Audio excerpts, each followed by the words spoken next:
I'm Dana Dean. I'm Leslie Dean. I'm Daisy Dean. Welcome to Dean and Company. Watch, and you could see your relatives or your friends. Or it could even be you. Now, don't go away. We'll be right back.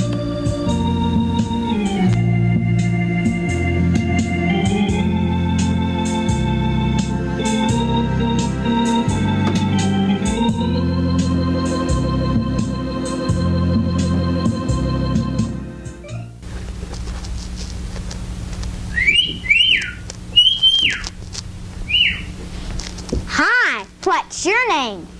My name's P.R. I'm the new bird in town. What's your name? My name's Leslie Dean, but you can call me Deanie. Okay, Deanie, you can just call me P.R. Okay? Okay, PR. Do you like to play, Deanie? I sure do. I do too. And we're gonna play a little bit later on. But right now, I want to tell you about my surprise. Do you know what I've been learning to do? No, what, PR? I've been learning to whistle. To whistle? Oh, boy. Would you whistle me something? I sure would, 'cause I just love to whistle. Do you like to whistle? I sure do. Can you whistle? Yes. Me too.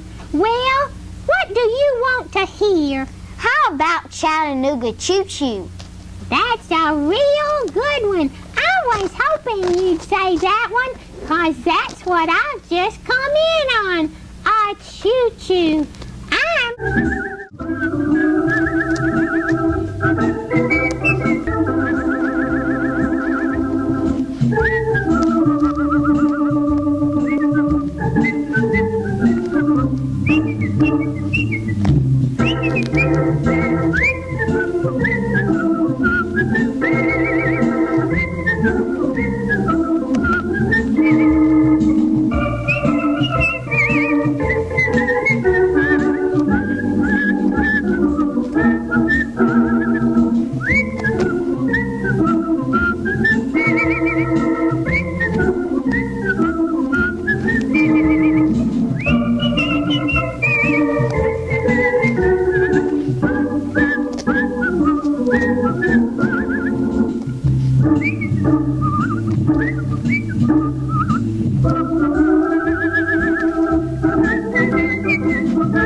Oh, that was good, PR. I like that. Well, thank you, Deanie. I just love to whistle. Do you want to come and play now? Okay. Okay, let's go play, Deanie. Okay.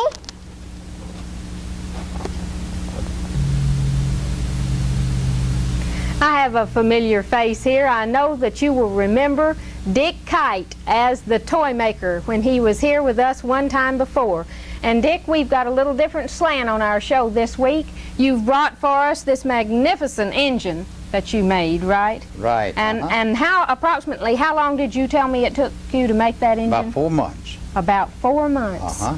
And was working how long a day? Approximately 6 hours a day. Approximately 6 hours a day.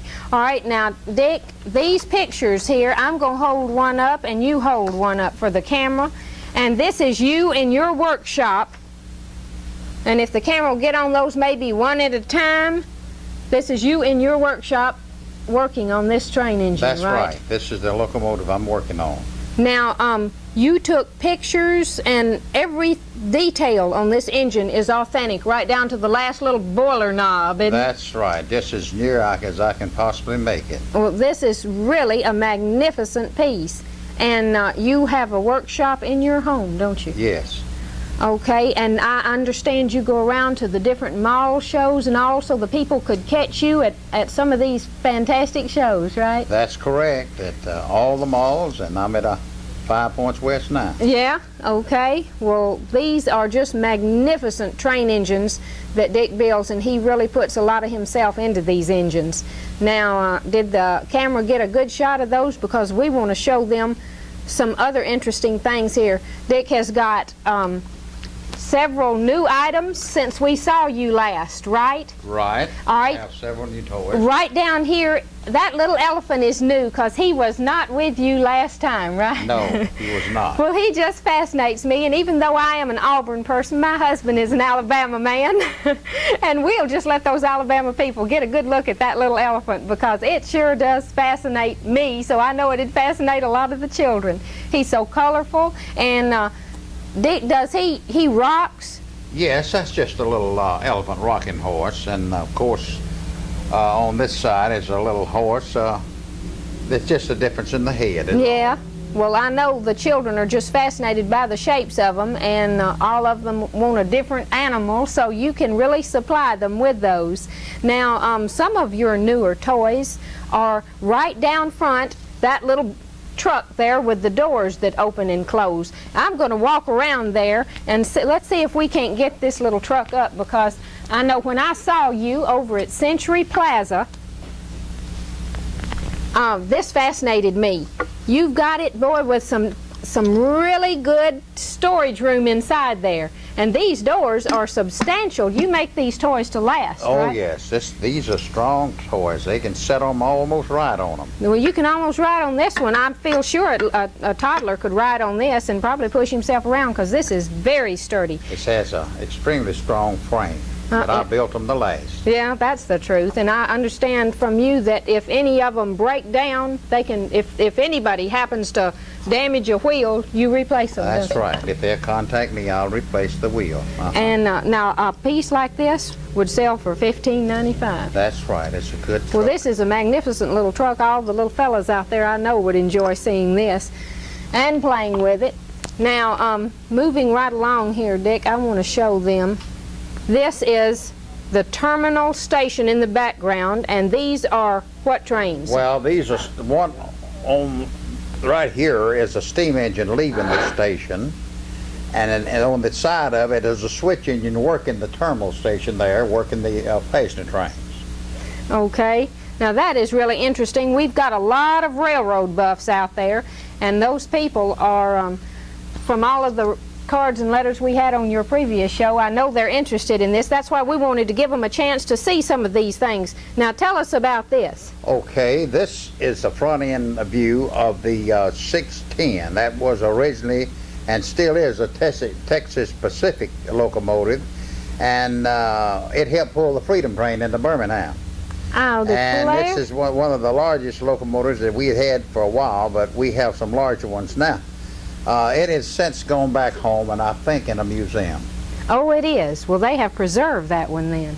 Now, we've got a really large photograph here of a magnificent engine. Tell us a little bit about this engine All here. right. This is a Southern Railway passenger train that was in service. I'm not sure about it right now, but it's the 4501, and it's a green engine, and it's an 8-driver, and they use this the last 2 or 3 years or longer on these excursions from Birmingham, Chattanooga, and all up in Virginia and Washington and Meridian and all around. But this engine, as far as I know, is still in service. It is still. Well, that is very interesting. I know when I was a little girl, I used to ride with my daddy, and he took me up on the engine one time and let me pull the whistle, and it was sure a lot of fun. Now, this is another large picture that you have here, and I see this black smoke coming out of the stack. Now, what does that mean? Well, that means the coal is not burning good. That means that the combustion is not proper, and as soon as it sets his blower, why, then his coal will start burning, and the black smoke will go away. But a lot of times now, they like to let the black smoke come out. It makes gets the people excited. That's when the they see truth. the black smoke coming out. But this is a much smaller locomotive than we've saw so far, and the number of it is 750. But also you can see the passenger coach behind there, and this is also an excursion engine. Oh, well, that's good to know. Then that's really got people that it's pulling there. Yes, people on there. Now, I ask you to bring with you some pictures of some train wrecks, because people just would not believe, hold that up there, Dick, how trains can really become twisted and gnarled. And I know that you have heard about some of these train wrecks that happen in around Birmingham and all other parts of the country. And these engines, massive as they are, when they wreck, they really do some damage to each other, don't they? They really do. This is a few photos of a extremely bad collision.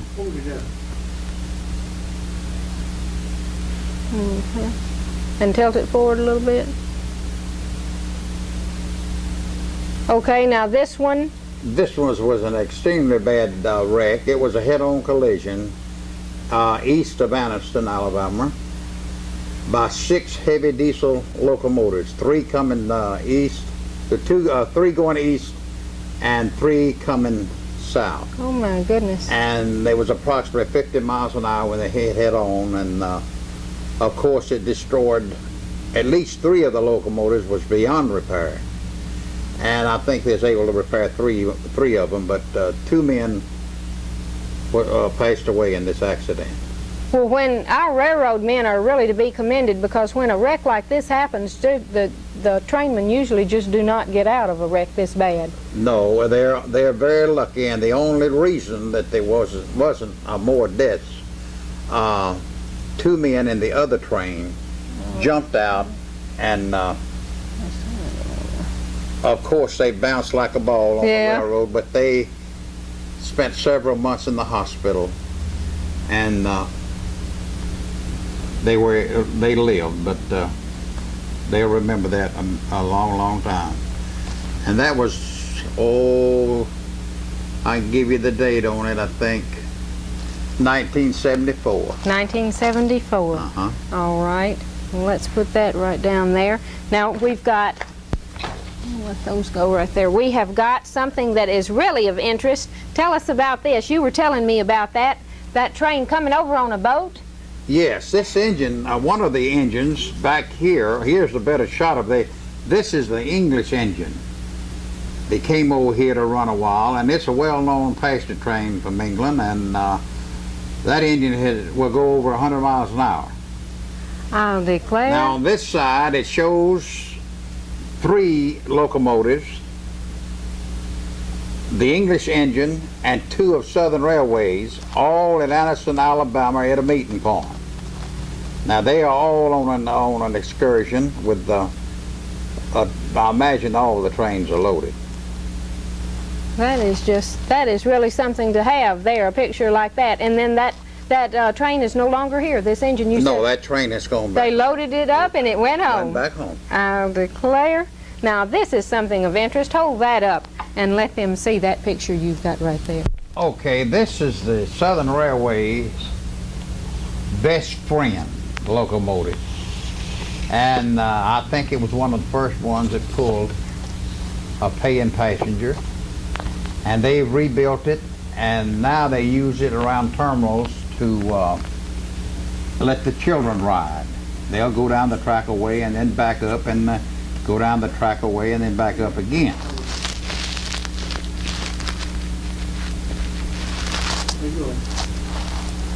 Now I've got a picture here, a nice picture that really does show our terminal station that was here. Right. And that station, I understand, was built in 1908. Have I got it good on camera where you can get a good picture of it? Now this was one of the architectural wonders. That's right, it was. It was really a nice structure just to be destroyed. It is a shame that we sure did. We really missed the boat when we tore down that terminal station, but it was really a magnificent piece of architecture. All right. Now then, Dick, I want to show them just a few more of these things here All you're right. building. In fact, I believe you told me that you couldn't even bring some of your things they have sold out so fast, and that is the little ball and bat holder, right? Oh yes, the ball and bat holders are up-to-date item right now, and there's no way of keeping them. And the tennis racket holder. And the tennis racket holder, well, it's in the process of, it's a new item, and they got to look at it a while first. Okay, well now let's see, I'm going to get a gun here, and let's see if we can get one of these guns loaded. And we'll just let them look and see what a gun does. Now put it on the front. Right. And then Now, and then let's see, let the jaws The catch it. That's okay. right. All right, now look out there. I'm going to fire. You ready? Woo! Who'd I get out there in television land? Hope that wasn't one of my friends I shot. Now, 2 different size irons. Yes. One of these must be for the heavy ironer. Well, you know, way back when they really used these irons, real quick. But if they had a bunch of clothes to iron, they'd use charcoal buckets or set them on the stove or anything like that to iron. Mostly, though, just charcoal buckets. Yeah. Just set them down in the charcoal bucket and wipe them off and put some wax on them, and they'll just iron right on. Now, that little iron comes with an ironing board, right? Yes. I don't happen to have one with me because I sold them all. But if they buy the ironing board, you give them I give them an iron, let them pick them an iron. Okay. All right, now here is a nice looking structure here. It even has a seat and a steering wheel. Yes, it's a little dump truck. Oh boy, that one really works well. Yes, it'll just dump it right on out. This is the last one I have. I sold all of them today. But this one. Look at that little trap door working there. That is really good. A good job. I like that. And I'm not even a little boy. Yeah, that is really nice. Now you have got these little 2- and 3-piece items here, which are real popular because the kids can make several toys out of this one. Oh yes, this right? is a van and a trailer and a little boat. that all comes apart. Well, now He can play they? with it in his bathtub. That's what I was going to ask you. Can he float that in the He bathtub? can float that in the bathtub. Or and when she. He gets out, yes, he or she, and put it right back on the little. Oh, that's couple it really right back nifty. up, and he's got his pull toy right on. I'll declare. Now that is something that was real handy, and that is certainly sturdy. You won't find too many toys nowadays made out of the plastics and the rubbers and all that can withstand the fun that That's these right. can withstand, Those are right? they're solid wood. They have to really go to work on them to damage them. They sure would. Now this is what? This is one of the early type delivery vans. Ah, The man that had to drive it had to sit out in the open. oh, you don't mean Yeah, it it. was years before they found out they could close them in there. Yeah. But Bless that's his the heart. first delivery van. Through rain and sleet and snow, Right, huh? he just sat right there. Okay, now I'm going to step around here because there is another piece that I want to get there. And it's got a little working piece on it right here. Yes, this is a little wrecker, and it can be let down. The little Oh, hook can yeah. be let down, and yeah, just break that loose, and we'll I just was just show them gonna- I'm going to see that. how to hold it. The little wrecker will hold it up, and it'll Let's hold. see, have we got him hooked yet? Not yet, almost. There he is. Okay. Okay, now let's see what's happening Now it'll here. pull him right up, and it'll stand on the edge of the table and just pull him right up. Aha! See, he pulled his car, sure will. broke down car up a bank. and Yeah. everything. Well, that's a good one. This one's even authentic with the double wheels Double here. wheels, right? Boy, I found out what it was like to change a second wheel on a motorhome not too long ago. I don't want to find out. It sure is an any picnic, I tell you that. But a little gimmick on a toy the children like, and they pick them out. Something that'll dump, something that'll turn, or something that'll lift. Something that'll It's got to be move when they something. want it to. Well, that is really nice. You might be interested in the little scraper there. It's got a gimmick on it. Oh, I it see that. turns- Let me see if I can get around to that. Turns, and they can shove dirt or snow plow. You might call it a snow plow. Here's one. Now you demonstrate that for us. Okay. He can play with it in the sandbox or anywhere. In other words, it has to be a soft dirt. Of course, it won't dig up like a real one, but he can turn it any way. And that's what a child likes. He Oh, needs yeah. something that he can raise it up and down. He can It'll really come move up. some sand Yeah, with yeah, that. he can come up or push it down, either one. Okay. Well, I tell you what, Dick, this has been so informative, and we have enjoyed seeing all these new things that you are making. And I know you're busy with plans and building all the time, and Yes. we'd like to have you come back and show us what your newest things are just All as right. soon as you get up some new ideas. I will. I'm going to make some things for some little girls. I haven't got enough things for the little girl. All right. Maybe next time I'll have some doll carriages and things. Well, now of that you kind. heard that, little girls. You be watching for the toy maker to be back here on our show, and you're going to have some really good surprises in store for you.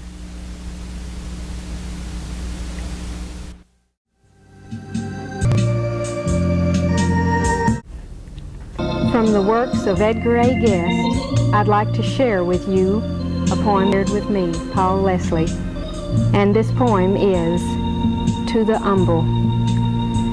If all the flowers were roses, if never daisies grew, if no old-fashioned posies drank in the morning dew, then man might have some reason to whimper and complain, and speak these words of treason, that all our toil is vain. If all the stars were Saturns that twinkle in the night, of equal size and patterns, and equally as bright, then men in humble places with humble work to do, with frowns upon their faces, might trudge their journey through. But humble stars and posies still do their best, although they're planets not, nor roses, to cheer the world below. And those old-fashioned daisies delight the soul of man. They're here, and this their praise is, they work the Master's plan. Though humble be your labor and modest be your sphere, come envy not your neighbor, whose light shines brighter here. Does God forget the daisies because the roses bloom? Shall you not win his praises by toiling at your loom? Have you, the toiler humble, just reason to complain? To shirk your task and grumble and think that it is vain because you see a brother with greater work to do. No fame of his can smother the merit that's in you. Thank you, Mommy, and I'd like to thank you for joining Dean and Company. And you'll join us next week.